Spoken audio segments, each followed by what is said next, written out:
रामायण की कहानी तो हम सब जानते हैं, राम, रावण और सीता। लेकिन अगर मैं आपसे कहूं कि इस पूरी महागाथा का असली मास्टरमाइंड कोई और था, एक ऐसा कैरेक्टर जिसे हम सब इग्नोर कर देते हैं, जिसे हम सिर्फ एक कटी हुई नाक वाली औरत या एक विलन समझते हैं। जी हाँ, मैं बात कर रहा हूँ शूर्पणखा की। बचपन से हमें क्या बताया गया कि शूर्पणखा को राम पर क्रश हो गया और उसने शादी का प्रपोजल रखा, लक्ष्मण ने नाक काट दी और गुस्से में वो रावण के पास गई। Simple story, right?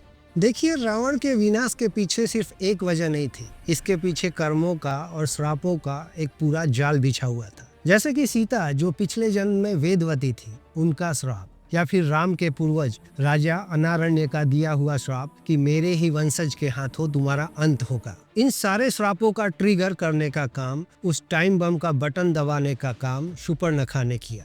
अगर आप वाल्मीकि रामायण के उत्तरकांड और अरण्य कांड के पन्नों को ध्यान से पढ़ेंगे तो आपको पता चलेगा कि शूर्पणखा कोई बेवकूफ राक्षसी नहीं थी। वो एक पॉलिटिकल जीनियस थी, जिसने अपने ही सगे भाई रावण को मरवाने के लिए राम की शक्ति का इस्तेमाल एक अल्टीमेट वेपन की तरह किया। आज के वीडियो में आइए जानते हैं रामायण की इस सबसे बड़ी अनकही साजिश के पीछे का सच, ऑपरेशन शूर्पणखा का बदला। सबसे पहले हमें क्रोनोलॉजी समझनी होगी। शूर्पणखा रावण की सगी बहन थी, लेकिन उसकी लॉयल्टी रावण के साथ नहीं थी। क्यों? इसका जवाब छुपा है एक नाम में, विद्युतजिह्वा।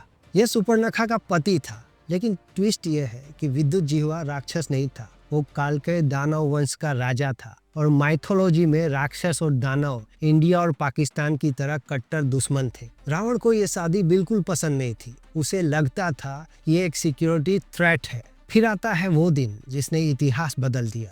रावण अपनी वर्ल्ड कॉन्क्वेस्ट यानी के दिग्विजय यात्रा पर निकलता है और उसका सामना दानवों से होता है। एक भयंकर युद्ध होता है, और इस युद्ध के बीच में रावण अपनी तलवार से अपने ही जीजा, अपनी बहन के पति विद्युतजिह्वा का गला काट देता है।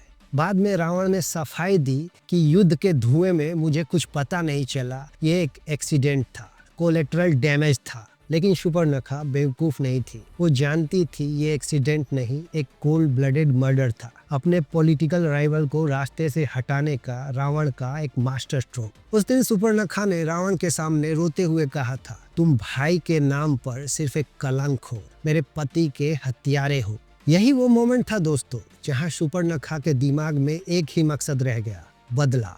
पति की हत्या के बाद रावण ने शूर्पणखा को खुश करने के लिए क्या किया?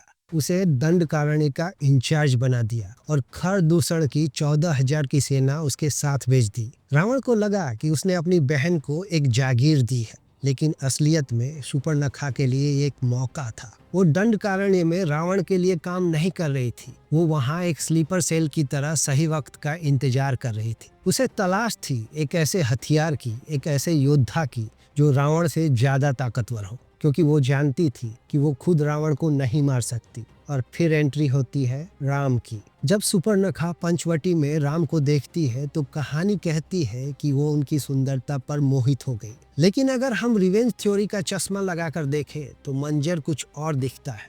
शूर्पणखा ने देखा कि राम एक निडर योद्धा है। शायद उसने सोचा कि अगर वो राम से शादी कर ले या राम को अपने साथ मिला ले तो वो रावण के खिलाफ एक मजबूत अलायंस बना सकती है। लेकिन जब राम और लक्ष्मण ने उसका मजाक उड़ाया और लक्ष्मण ने उसकी नाक काट दी तो शूर्पणखा का प्लान फेल हो गया। नाक का कटना सिर्फ चोट नहीं थी, ये ऑनर पर सवाल था।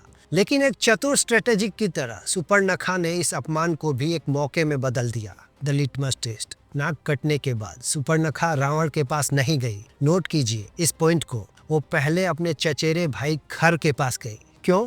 क्योंकि उसे एक टेस्ट करना था। उसने खर को उकसाया। खर अपनी 14,000 राक्षसों की सेना लेकर राम को मारने गया, और रिजल्ट क्या रहा? राम ने अकेले, जी हाँ अकेले, कुछ ही घंटों में खरदूषण और पूरी 14,000 की सेना को खत्म कर दिया। शूर्पणखा झाड़ियों में छिपी ये सब देख रही थी, और यही उसका यूरेका मोमेंट था। उसे अपनी आंखों पर यकीन हो गया कि राम ही वो मिसाइल है जो रावण के डिफेंस सिस्टम को भेद सकती है। उसे अपना हथियार मिल गया। अब उसे बस एक ही काम करना था, इस मिसाइल का मुंह रावण की तरफ मोड़ना था। अब सीन कट होता है लंका के दरबार में। ये रामायण का सबसे अंडररेटेड और ब्रिलियंट पॉलिटिकल सीन है। शूर्पणखा खून से लथपथ दरबार में आती है और वो रावण के पैरों में गिरकर मदद की भीख नहीं मांगती, वो एक अपोजिशन लीडर की तरह रावण को लताड़ती है। वाल्मीकि रामायण के अरण्यकांड सर्ग 33 में उसके डायलॉग सुनिए। वो रावण को कहती है, तुम एक प्रमत राजा हो, यानी के नशे में चूर और लापरवाह। तुम्हारे 14,000 राक्षस मारे गए और तुम्हें खबर तक नहीं है। तुम्हारे जासूस क्या कर रहे हैं? तुम राजा कहलाने के लायक नहीं हो। उसने रावण के ईगो को इतना हर्ट किया कि रावण तिलमिला उठा, और जब लोहा गर्म था, शूर्पणखा ने हथौड़ा मार दिया। उसने अपना ट्रम्प कार्ड खेला, सीता।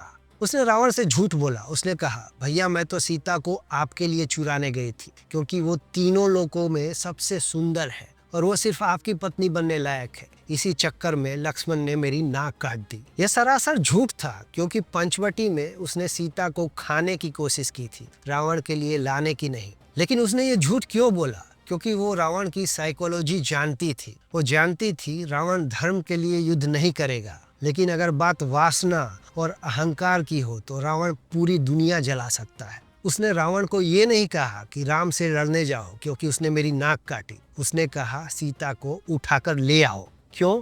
क्योंकि किसी की पत्नी का अपहरण करना एक ऐसा अपराध है जिसके बाद समझौता इम्पॉसिबल हो जाता है। ये टोटल वॉर की गारंटी थी, और दोस्तों हुआ भी वही। रावण शूर्पणखा के बिछाए जाल में फंस गया।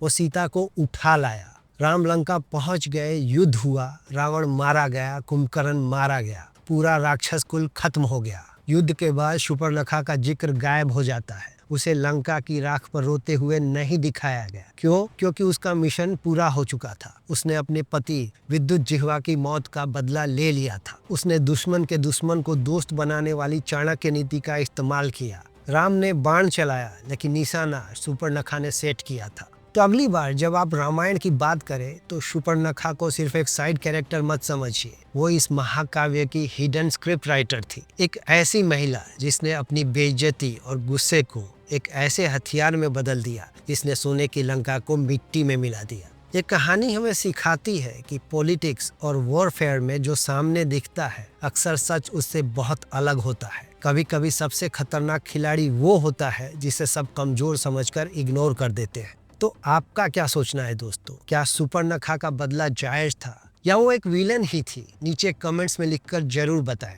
अगर ये वीडियो पसंद आया तो इस चैनल को सब्सक्राइब करना मत भूलना, क्योंकि हम यहाँ ऐसे ही फैक्ट्स के साथ माइथोलॉजी को डिकोड करते हैं। चलिए मैं आपसे मिलता हूँ अगले वीडियो में किसी ऐसे ही जानकारी भरे टॉपिक के साथ। जय श्री राम।